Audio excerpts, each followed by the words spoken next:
So I'm camping out this weekend in the mountains of North Carolina in this beautiful spot. And usually when I go out camping, I'll bring some big system with lots of lenses and a big kit. And this weekend I just thought, let's just bring a small little camera, a couple of rolls of film, and just slow down, take some photos. So I brought the F3 24mm lens and a 105 and roll of HP5 black and white, which I have in right now, and roll of Portrait 400. So just gonna chill out. It's a little warm, but gonna take some nice photos and just chill.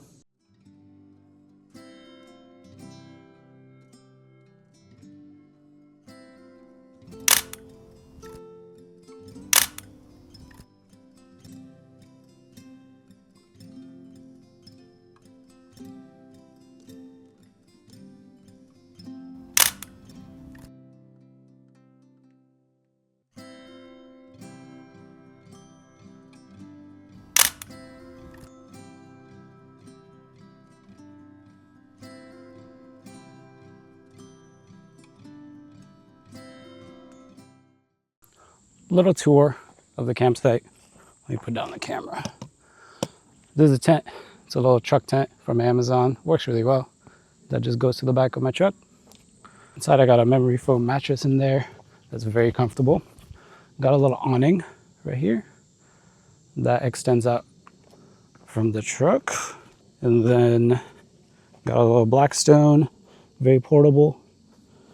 Got just accessories. Got some wood. We got the hammock down there. But yeah, pretty cool spot.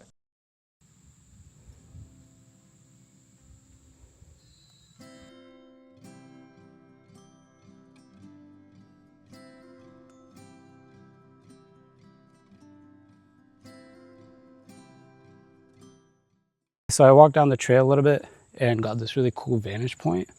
And you can actually see, can't really see in the camera, but all the way down there is Stone Mountain, which is a state park. And you can tell by the distinctive bald patterned rock formations that Stone Mountain has. But anyways, I have my 105 lens on, so we'll get a nice compressed image. So I'm just gonna use the light meter on the phone. Probably just go f8, 1/500th of a second. Should just be a pretty straightforward image. f8.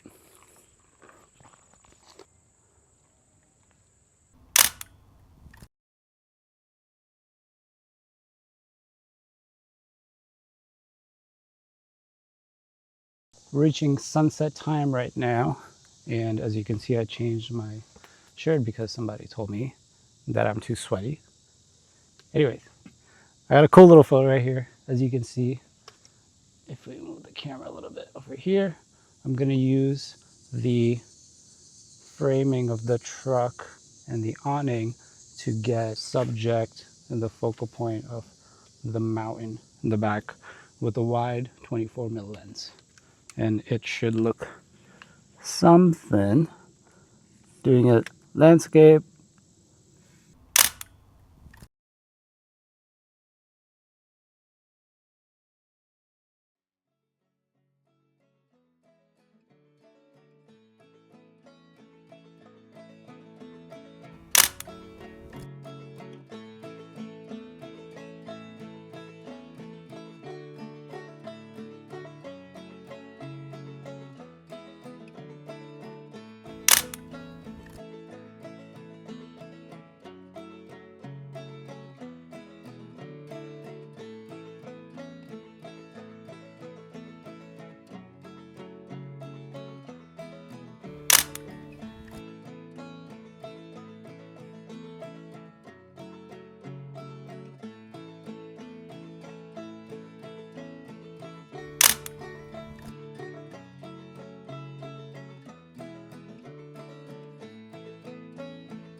Woke up this morning at around 6:30, 6:45 a.m. Mostly because when you camp, you just wake up like super early, right at sunrise. And right outside the tent, just saw the most incredible sunrise. The sun just kind of coming up right above the mountains. And, half asleep before 7 a.m., just fired off some shots with the F3. I don't know. It looked incredible. It was a beautiful sunset. Totally worth it. But yeah, let's head back to the computer and kind of talk about some of the photos. Okay, takeaways. In terms of camping, that location was undefeated. This is probably the best views I've had in North Carolina so far while camping. It was a little warm, but I feel in peak fall, that place is probably going to be absolutely crazy. If anyone's wondering, this place is off of Hip Camp. It's basically like Airbnb for camping spots. Now, in terms of the photography, I don't shoot a lot of black and white, but then every time I do, I realize how much I like shooting black and white. A lot of it boils down to different challenges that black and white gives you rather than color. One of the main things is when I try to create an image or if I visualize an image, one of the first things I look at is what the coloring of the scene is like. Is it, does it have a lot of warm hues? We want to make it feel nostalgic or warm, or is it really foggy and cold? All the different colors at play, how they contrast, is one of the first things I look at when creating an image. So when shooting black and white, all that is gone and it creates its own kind of vibe. But with the absence of color, I think it's a different prospect of portraying the emotion in the image using just your white and black tones. So it's really cool. One of the main ways I think when I create black and white images to create emotion is really by playing with the fade and the glow of the images. So basically how black you want your blacks to be, how light do you want your whites to be, essentially. So if you fade your image more, it kind of creates a more older, nostalgic, sort of flat look. Or you can do the opposite where everything is more punchy and there's more contrast. And that style can be very beneficial in certain images. Okay, moving on to some of my favorite images from this little 2-day trip. The first one is this. I just really wanted to focus on like the front side section of my truck, really accentuate the wheels and the tires on it. With my truck being silver, it doesn't really come off that well in color images, right? Because it doesn't really blend with most backgrounds unless I'm in, a very urban setting. But then again, this is a truck with off-road tires, so it doesn't really fit. Shooting any chrome or silver subjects in black and white looks so good. So I enjoy this picture a lot. Another one I was kind of just experimenting with a lot is this image right here. I really wanted to just focus on these really puffy marshmallow-like clouds. And I really pushed in Negative Light Pro this image a lot to the fact that you get way more grain in this, but I really wanted to just get more detail out of these puffy clouds. I think it's pretty interesting, and you really get those nice different shades of the mountains in here as well. I kind of really like this picture. Another one I really like is this one. This is with the 24mm Nikon lens I have, and that thing is so sharp. I just really like this because of the contrast you see in the grass. It's such natural contrast, and it kind of goes back to what I was talking about earlier with the punchiness of black and white can really portray an emotion. And this makes me feel kind of nature. It kind of makes me feel warm, like I want to be outside, but there's no color present in this. It's just the way the contrast in black and white is able to invoke some emotion. It does it for me.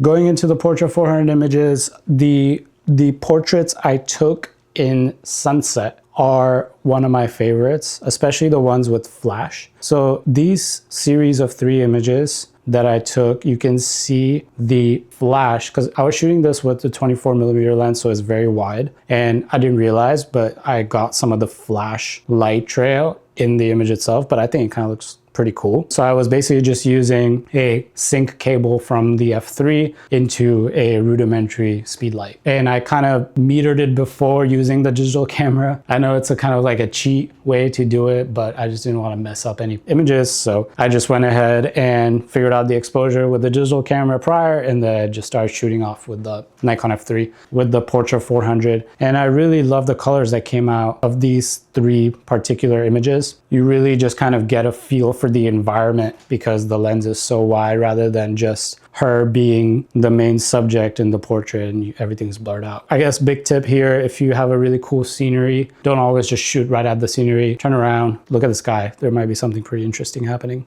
And then I also really like these 3 portraits I took. This, in contrast, is this one is with the 24mm wide lens as well with flash. And you can see the other side. At this point, it was already blue hour. She changed her outfit and it really complements well with the colors that were going on during blue hour. And I think the flash illuminated her pretty well. And here I switched over to the 105mm portrait lens I have. And I'm pretty sure I was shooting at f/4. These aren't the sharpest images in the world, but again, kind of same concept. The blue hour colors really work well with her jeans and the flash works really well, kind of creates some nice contrast, makes her really pop.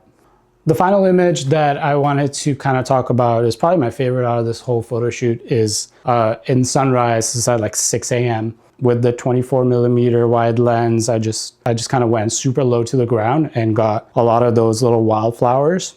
And really, it's just the film stock doing all the work here. Portra 400 renders those greens so well. It kind of makes them kind of richer and warmer just naturally. And then you obviously have the sun just kind of eclipsing out of the mountains there. It just came out well-colored image right here.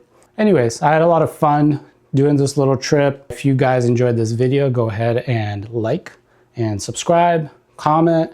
I love having discussions with everyone that comments in the videos about their experience with different cameras and film and stuff like that. So hope to see y'all in the next one. Peace.